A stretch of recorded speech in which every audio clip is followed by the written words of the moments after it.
Kerja gambar dengan ini, kerja gambar dengan ini, semua main. Saya kadang-kadang saya jealous tengok Indonesia ni. Erick Thohir ni semakin menjadi kerja gambar dengan ini, kerja gambar.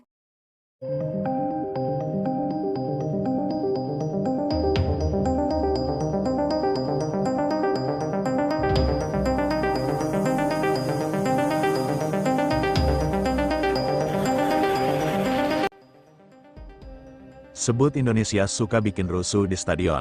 FAM Malaysia tolak Indonesia gabung Nations League 2026. AFC dukung Malaysia usai sebut Indonesia tukang bikin rusuh sampai sebut begini. Namun sebelum kita lanjut ke berita terlengkapnya, alangkah baiknya bagi kalian untuk menekan tombol like terlebih dahulu. Dan yang belum subscribe, tolong subscribe channel ini dulu. Karena satu like dan satu subscribe dari kalian itu ternyata bisa menambah pundi-pundi pahala untuk kalian.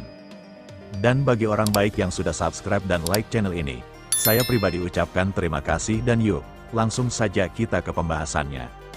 Tapi seperti biasa, setiap kali AFC bicara soal inovasi yang muncul justru kecurigaan. Minggu kemarin, tanggal 21 Desember tahun 2025, AFC secara resmi menggagas satu kompetisi baru bernama AFC Nations League. Di atas kertas, turnamen ini disebut sebagai ajang modernisasi sepak bola Asia.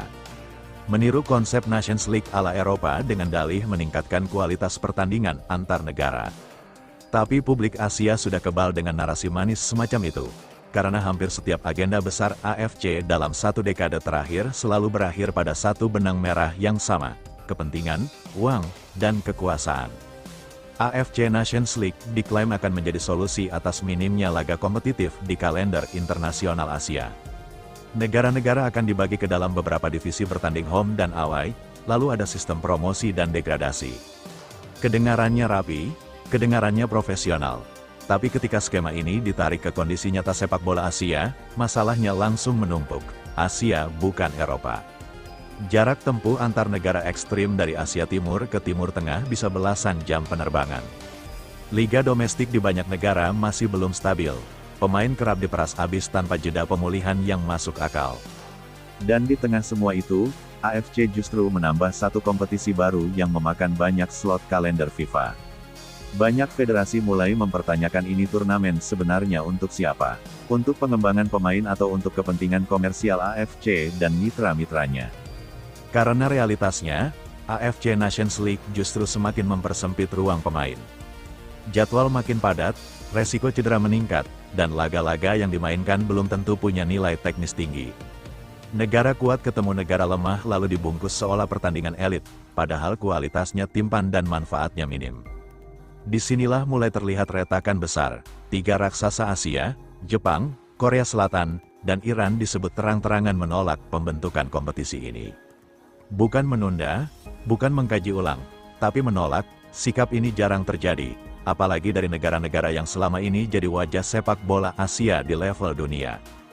Jepang menilai kalender mereka sudah terlalu padat, mayoritas pemain timnas bermain di Eropa dengan ritme tinggi dan tuntutan fisik berat. Menambah satu turnamen regional yang urgensinya tidak jelas hanya akan merugikan pemain dan klub. Korea Selatan punya pandangan serupa.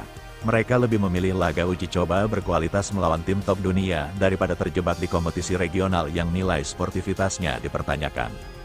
Iran bahkan lebih keras. Mereka melihat AFC Nations League bukan agenda teknis, melainkan proyek penuh kepentingan fulus. Turnamen yang dibuat untuk menjual hak siar, sponsor, dan venue, bukan untuk memajukan sepak bola Asia secara menyeluruh. Penolakan tiga negara ini adalah tamparan keras buat AFC. Karena tanpa Jepang, Korea Selatan, dan Iran, turnamen ini kehilangan daya tarik utama. Tapi anehnya AFC justru tetap melaju seolah sudah siap kehilangan legitimasi demi agenda yang lebih besar.